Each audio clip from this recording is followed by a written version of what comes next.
welcome back to the Junior Historians Podcast. I'm your host Dior and I am joined by my friends Samira, Emerson, Journey, and Christina.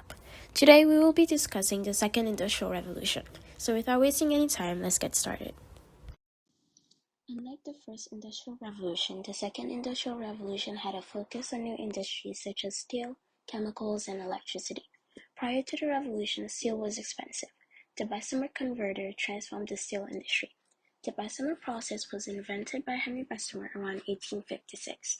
This advancement allowed for the mass production of steel at a much lower price than before. This also led to more productivity in factories. Additionally, ships and railways were built with the Bessemer steel, resulting in improved trade. Next, the revolution saw growth in scientific knowledge. Thanks to advancements in chemistry, scientific dyes, fertilizers, and plastics were developed. Another important advancement in chemistry was the development of ammonia and how to convert it into nitric acid. Ammonia is used to produce fertilizer, so it led to more yields. So these discoveries led to a flourishing chemical industry.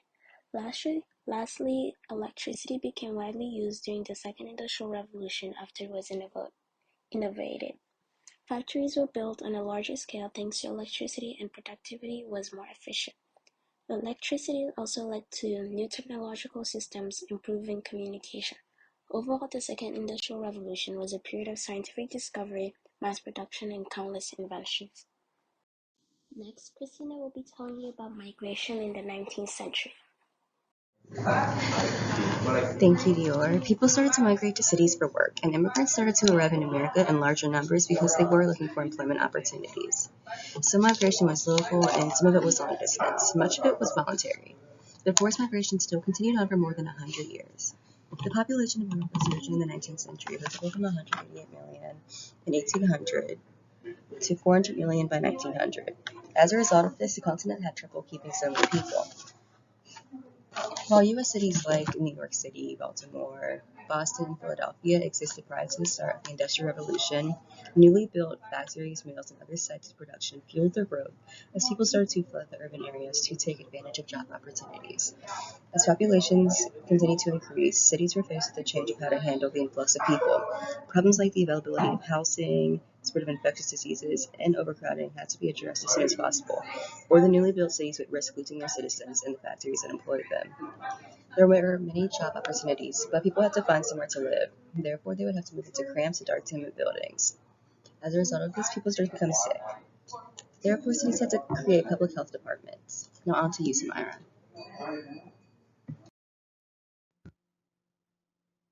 Thank you, Christina, for your discussion about migration. Now I'll talk about the US and Russia's approach on industrialization. In the US, it can be seen that industrialization was heavily connected to foreign revenue from Europe. The money collected was able to generate an independent industrial revolution within the states. Also, many government policies such as tax breaks, public land grants for railways, and laws that made it easy to form business corporations all helped the rise of business enterprises in the United States. In fact, some businesses such as the United States Steel Corporation had tripled the budget of the federal government. Within factories of these new industries, techniques of mass production began to come into play, and the use of the assembly line, interchangeable parts, and scientific management all helped produce for the mass market. Finally, the U.S.'s large size and many natural resources all contributed to it becoming the leading industrial power by 1914. However, not everything was sunshine and rainbows. A divide began to grow between the working class and the high class. This led to labor protests and the formation of unions. Now in Russia, conditions were much more different. By the 19th century, the country was still an absolute monarchy, and it looked to catch up with the West. Enter the Industrial Revolution. Russia began to industrialize in 1860, and it took full swing in 1890. Factory conditions were not of high quality at all. In reality, they were horrendous. There were 13-day work hours and equipment that endangered all who worked there.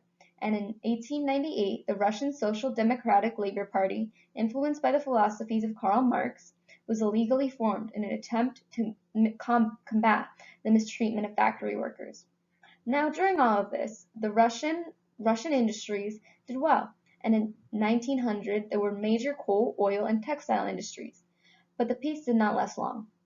In 1905, strikes and protests in factories within major cities broke out, leading to the Russian Revolution of 1905. From this, the Tsar made many reforms and implemented a new national assembly called the Duma. And afterward, industrialization continued. By 1914, Russia was ranked fifth in the world in terms of output.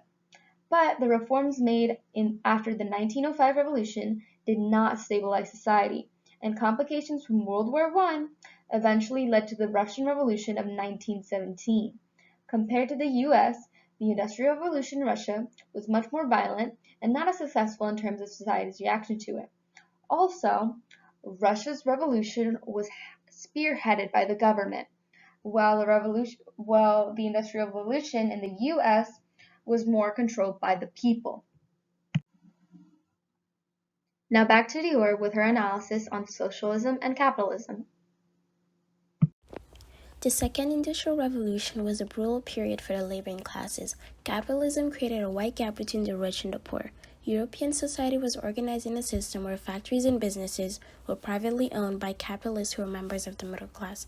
This created capitalist economies. So while the aristocracy who were already wealthy and the middle class enjoyed all the benefits of the revolution, the laboring classes suffered the most. They had to endure horrible working and living conditions in order to support this capitalist system. Inevitably, the working class sought to improve their conditions by creating socialist movements. Socialism is the public ownership rather than the private ownership of production and property. This ideology would lead to better working conditions as it provides greater social welfare. So socialists established political parties that pushed for reforms and even plotted revolutions at time. Eventually, socialists achieved some reforms and the standard of living of workers improved. Now with journey with all the effects of industrialization. We'll now be moving on to the various effects that industrialization had on societies and economies. Industrialization in the 19th century caused major changes in social life. It produced a great increase in manufacturing, economics, and it allowed a more efficient use of resources.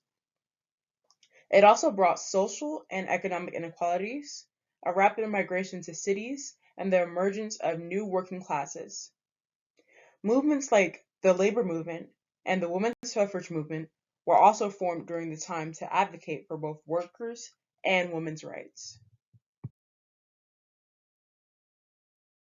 During the women's suffrage movement, many protests were held arguing that women deserve equal rights, especially the right to vote. The labor movement was a series of strikes, boycotts, and protests held in order to gain better workplace treatment, better wages, and safer working conditions. Public education became a big deal during this time period as well. Many believed that children should have access to basic education no matter their social or economic status. Thank you for listening to this section of the podcast. We'll now be transitioning to Emerson. Thank you so much, Journey. So, I'm just going to change gears here and dive into the imperialism side of the Industrial Revolution. You know, industrialization impacted imperialism in many ways. When the spinning jenny was developed, it made it easier for people to make clothes, but you still had to cut and sew the fabric into a clothing item. Because of this lengthy process, most people didn't have many clothes. You would have to be in a wealthy class to afford someone else to make your clothes for you. Also, cotton did not come from Europe. It came from the Americas, so people also had to pay money to import the cotton to Europe. When Europe realized they wanted to import goods from all around the world, they imperialized Asia and Africa to exploit them for these goods. It was their motive. A really good example of this is the Berlin Conference. This was when the countries of England, France, Germany, Belgium, Italy, the Netherlands, and the United States declared they could take over any land that wasn't already colonized just as long as they notified other countries. This imperialism in the 1800s was very different from the one in the 1500s. Africa and Asia had little to no infrastructure while the Americas were fully colonized. The steam engine that was developed during the Industrial Revolution made it possible to be imperialized because it made it easier to transport goods out of Africa and Asia, which sparked interest for imperialism in those regions. This also led to specialization, which was when each region was only used for one specific resource. After World War II, Europe discarded Asia and Africa. They are still a little dependent on their mother countries to this day, though. So, that's all for today. Thank you to all the subscribed listeners who tuned in this week, and to the newbies who only recently discovered our channel. If you liked this episode, go to our page and subscribe because we have many others just like it. Make sure to come back for next week's episode where we have a celebrity guest, John Green. Alright, bye for now.